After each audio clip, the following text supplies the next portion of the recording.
Hey, it's Ken here from OK Portugal, and you're watching Portugal Farm Life. It's October, it's the start of autumn, and we have Joaquim here in the field with his tractor, and he is tilling our fields and getting them ready to grow the winter grasses. Olá, Joaquim. Tudo bem? Tudo bem? Yes. Yeah. Joaquim, Yeah. hoje lavrar, depois amanhã espalhar semente Okay. e depois dar... Okay. Perfect. Obrigado. So Joaquim was just saying that he's going to do the tilling today, and then tomorrow he's going to plant some seeds, and then he said that after that it's going to rain. I'm not sure exactly when. Well, we're not entirely sure, but in the next couple of days there's an 80% chance of rain.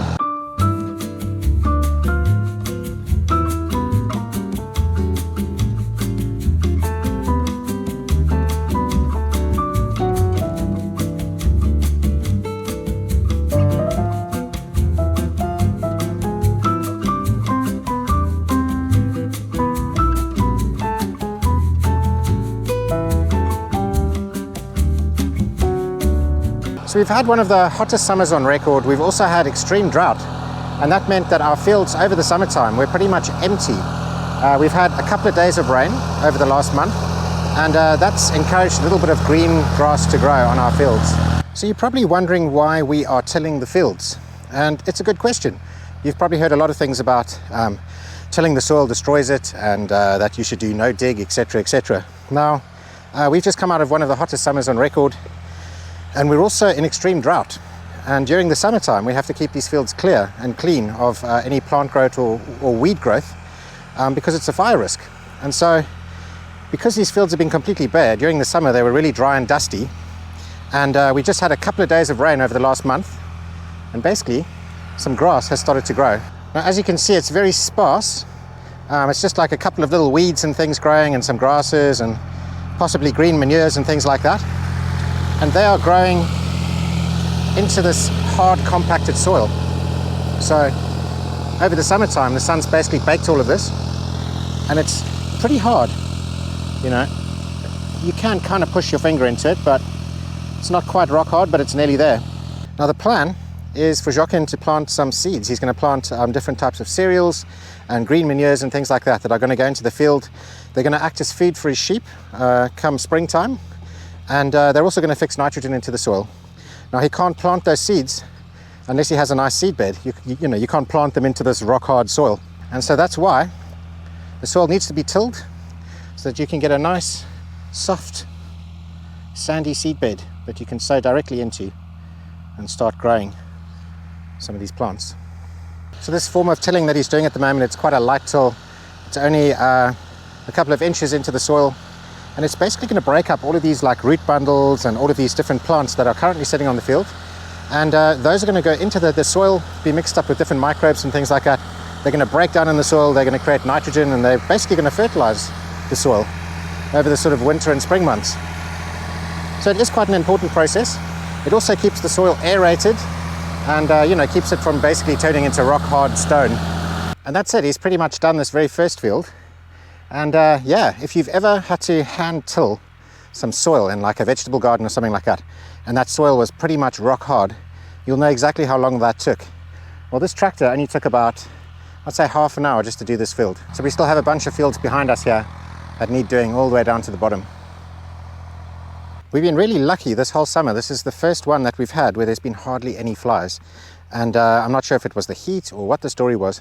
But unfortunately, this time of year, when you start to break up the soil and you start to till, the flies will come back with force. Also, Joaquim's sheep, they obviously create a lot of waste. And he basically takes their waste mixed up in straw, and it composts in big piles. And that happens over the summer. And now at this time of year, once the fields all start to get plowed, tilled, he grabs all of that sheep manure and stuff like that, puts it into the fields and tills it in. And so now we've got a massive influx of flies. This is why I'm wearing a long sleeve shirt and a cap, long sleeve trousers. It's actually boiling hot, and I really just want to be wearing shorts and a vest. But you know, when you're filming and the flies are landing all over you, it's really, really frustrating.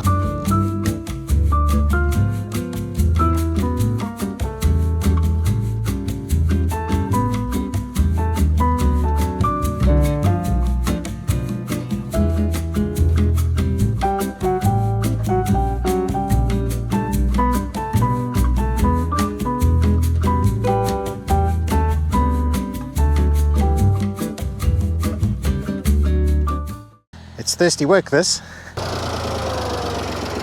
Muito calor. Muito calor, sim, sim.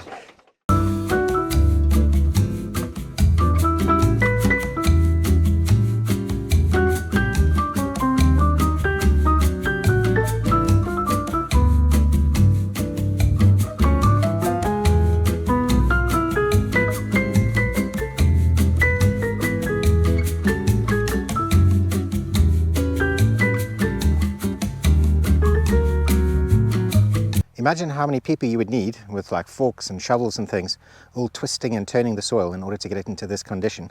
Imagine how long that would take. And just look at what one man on one tractor can do. One tractor that's probably about 40 or 50 years old. And that only takes about an hour. I imagine that technology's probably progressed quite a lot in the last 40, 50 years. And I imagine that, you know, tractors now are a lot more efficient, and probably the types of things that they use for tilling are probably a lot more efficient too. And it's really hard to believe that you can get better than this, because this has done such a good job. I can't believe it. Joaquim's finished for the day. He's going to come back tomorrow at about 9 o'clock in the morning. He's going to start in the big bottom field. It's strange because that bottom field seems to take as long as all of these other fields combined. It's a really big field. And then I think he's also going to start planting seeds tomorrow. So we're going to have seeds in the soil, nice soft beds, and in a couple of days, I think Tuesday, they're predicting rain. So as soon as that rain hits the soil, those seeds are going to start to germinate. We're going to start to get really nice, lush, green wildflowers. And I'm not sure if he's going to be planting like cereals like oats and stuff like that. I know that he did that last year. But I think we'll find out more information tomorrow. Good morning. It's bright and early. It's another day on the farm. And Joaquim's back. Bom dia, Joaquim. Tudo bem. It's quite nice today. There's a lot of shade down here because it's still early-ish, so I'm not going to get as hot as I did yesterday.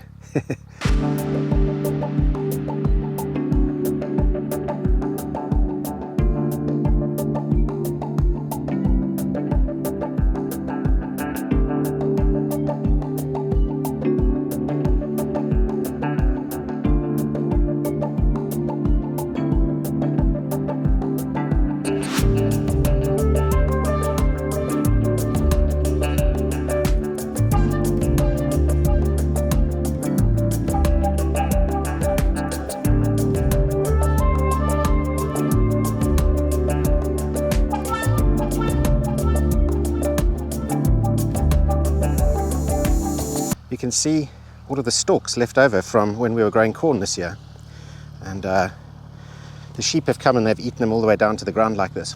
Now, if we leave them like this, they will rot into the soil, but not as quickly as if we were to till them into the soil. So they get tilled in, and they basically mix up with the different layers of soil and the microbes, and then they decompose, break down, and that itself turns into fertilizer, nitrogen, and put some nitrogen back in the soil. Corn actually takes a lot of nitrogen out, so if you imagine to grow these corn plants, it's taken nitrogen out and there's only a little bit of the plant left that's going to decompose and put nitrogen back into the soil.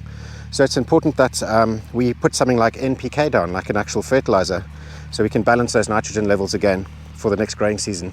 At this end of the field, you can see Joaquim's sheep probably never managed to get down here because there's still quite sort of tall plants here and stuff that haven't been eaten.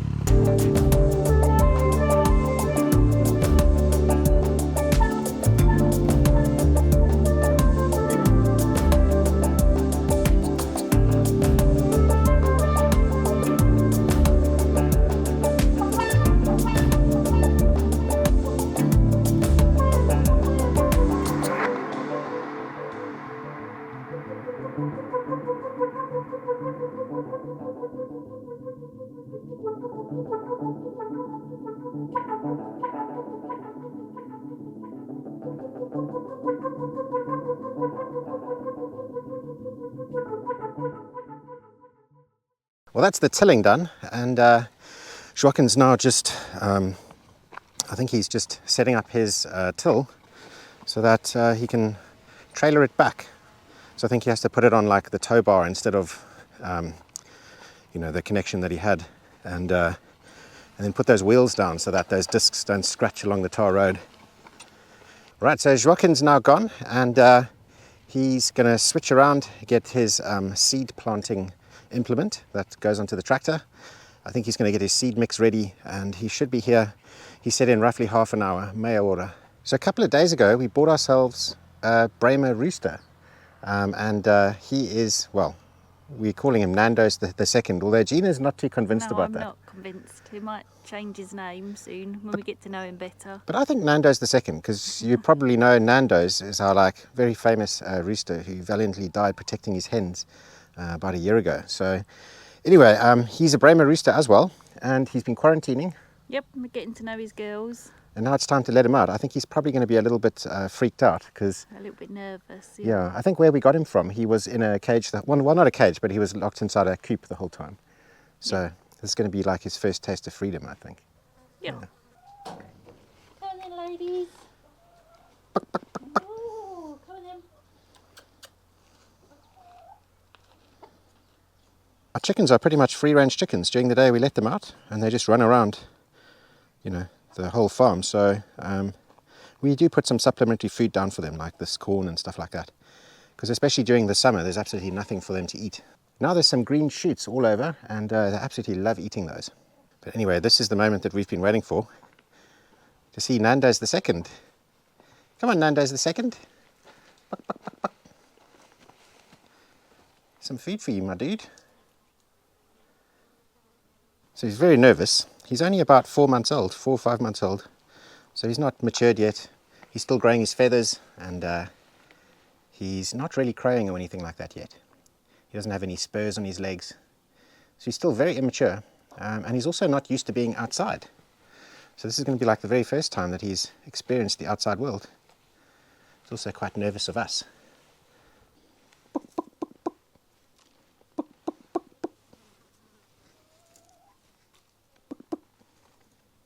There we go. This is what roosters do for the chickens. So they find food and then they make little picking noises and they scratch it around. That's what he thinks I'm doing. Alright, so Nando's the second is not being very interesting. He's not leaving the chicken coop. But to be honest, I don't blame him. He hasn't been outside before, I don't think. I think he basically spent his whole life inside a chicken coop. He's still very young, and he's quite nervous. But when he starts to venture out and he starts to become more of a rooster, you guys will all see, because I'm going to document it all on our channel. Joaquim is back, and he's brought his seed spreader.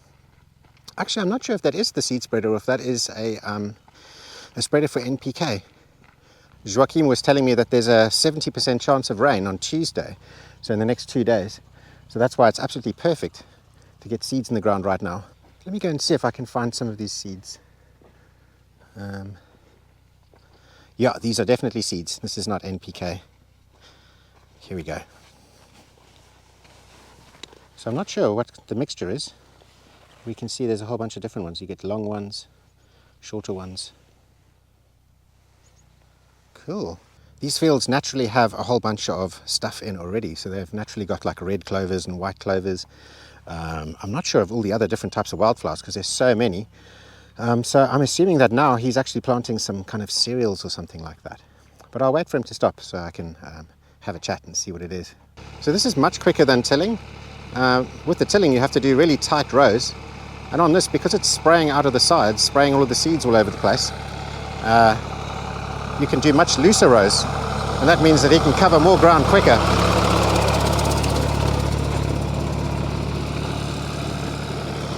I think he's also trying to go quite quickly so that he doesn't have to run out of seeds and then come all the way back again. I'm guessing if he runs out of seeds in the hopper, then he has to drive all the way back to his farm and get more. So he's probably going to try and do this quite quickly, get a good spread, and then he doesn't have to waste his time. All right, so we've got 8 varieties of clover, or they call it trevo in Portuguese. And then we also have aveia, which is oats. So we've got oats and clover. And is this NPK? NPK? Ervilhac. Okay. Okay. Very nice. Trevo, okay. Sim. Espalha até espalha a semente. Depois vai almoçar. Okay. Depois vem Sim, sim. 24-30 enterrado. Okay, no problem. Okay, obrigado, Joaquim. Cool, so it's almost lunchtime. Joaquim's going to go back for lunch, and we're going to get a chance to let our doggies out, because while all of this is happening, we don't want the dogs running around, so they can stretch their legs. And yeah, it's pretty cool, man. He's going to be putting down 8 different varieties of clover, and that's really important because clover fixes nitrogen in the soil. And obviously after growing a lot of corn, that's what you need. So he's on the ball. He knows exactly what he's doing. So for those of you new to the channel who are wondering what the arrangement is that I have with Joaquin, Joaquin's my neighbor. He's a sheep dairy farmer. So he has lots of sheep. They're very hungry. The more food that he can give them, the more sheep he can get and the more milk he can make. And so when we first moved into the farm, we had this arrangement with him that he said that he would look after the fields. He would grow grasses and stuff like that on the fields. And then in return, you know, he's looking after the fields, but in return he will take the grass for his sheep and stuff like that. So I have absolutely no need for 3.5 hectares of grass. You know, it is worth quite a lot of money if you bale it up and stuff in the springtime. It's a couple of grand, you know, for all the hay bales and stuff like that. But obviously for me it has no value really. You know, I don't have animals or anything like that. So we are more than happy for Joaquin to take it.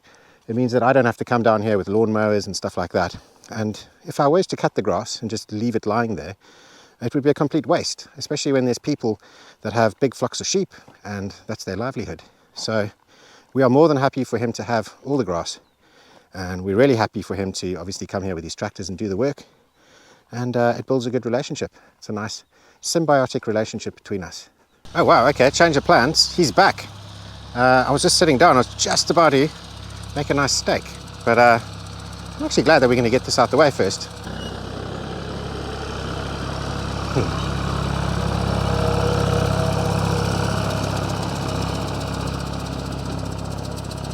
That's pretty awesome. Wild oats and 8 different types of clover. I thought there was only 2 different types of clover. I thought there was red clover and white clover. So I'll be interested to find out what these other ones are. But yeah, you can see there's a good spread going on here with all of these seeds. Now I know that he has this like metal cage that's got some teeth on the bottom, and he kind of drags that along the ground to sort of flatten the ground out, but also to cover the seeds. Well, I'm assuming. So I've got a feeling that he's probably going to come back with that a little bit later, because if he just leaves the seeds on the top here, I imagine that birds and stuff are going to come down and probably just start eating them all. All right, it's about 3 p.m. now. Joaquin's back. I can hear the tractor in the fields. And I've just noticed that Nando's the second was popping his head out. He's gone back in now. But I think he's having a good look at his ladies over here. And I think they're going to coax him out at some point. I was really expecting him to just like make a bid for freedom, but no, he seems very, very timid and shy. But hopefully, as he matures, he's only like 4 or 5 months, you know, as his gonads get a bit bigger, I think he's going to be strutting his stuff all around the farm and looking magnificent. I saw Joaquin drive past with his tractor just before I grabbed my cameras and everything to come down here. And I noticed that he has a different implement on his tractor. It's different to what I expected. When he first prepared the fields, he was using something called a disc harrow. So basically those discs were cutting through the soil. They were kind of aligned in a certain way so that the front section would cut a certain way and the rear section would cut another way. And that would kind of chop up the soil and help to till it. Now he's got something that I believe is called, well, just a regular harrow. And it's like a claw that gets dragged through. I believe the purpose of this is to cover the seeds. So in the beginning of all of this, the disc harrow that Joaquin was using was going sort of up and down the field. Now with this harrow that he's using to cover up the seeds, he's going across the field. So it's 2 different directions. Hopefully it'll, you know, break up the soil really well. But also more importantly, hopefully it'll cover the seeds so that they're covered in soil, so that when the rains do come, they can germinate and they've actually got something on top of them.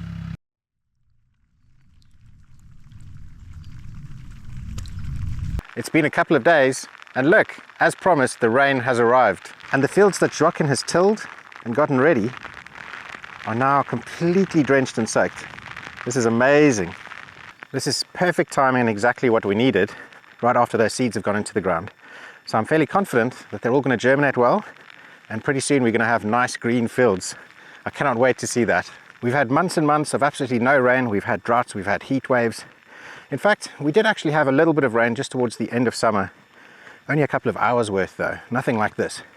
It's been raining solidly since yesterday, And it's forecast to carry on raining for the next couple of days. So all of our water points, our water sources, groundwater, our wells, dam, etc., those are all getting an amazing soaking, and they're getting recharged. I want to go down to the dam now quickly and have a look, see if those levels have changed yet. Oh yeah, definitely is adding a couple of centimeters on. Let's get down there and have a better look. This is quite slippery over here at the moment. Watch me take a tumble, just for YouTube.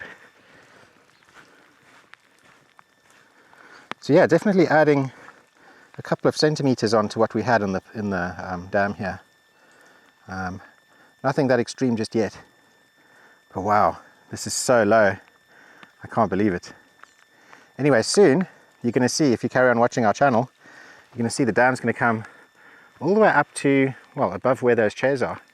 So look at that on the wall. It's going to be about there where that green mark is.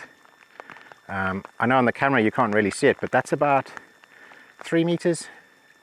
It's about three meters up to there. So yeah, huge difference. Cool, so it's raining. I want to get inside and I want to get out of these wet clothes. I really hope you enjoyed this week's episode. Make sure you drop us a like and a follow on Facebook and Instagram. Also check out our Patreon page if you want to help us create these videos. And we'll see you next week, same time, for the next episode of Portugal Farm Life. In fact, it might be a Portugal City Life episode. Not 100% sure yet, but I know we have a lot of stuff going on next week. We've got the olive harvest and all sorts of things. So be sure to tune in, and we'll see you then. Thanks for watching. Ciao.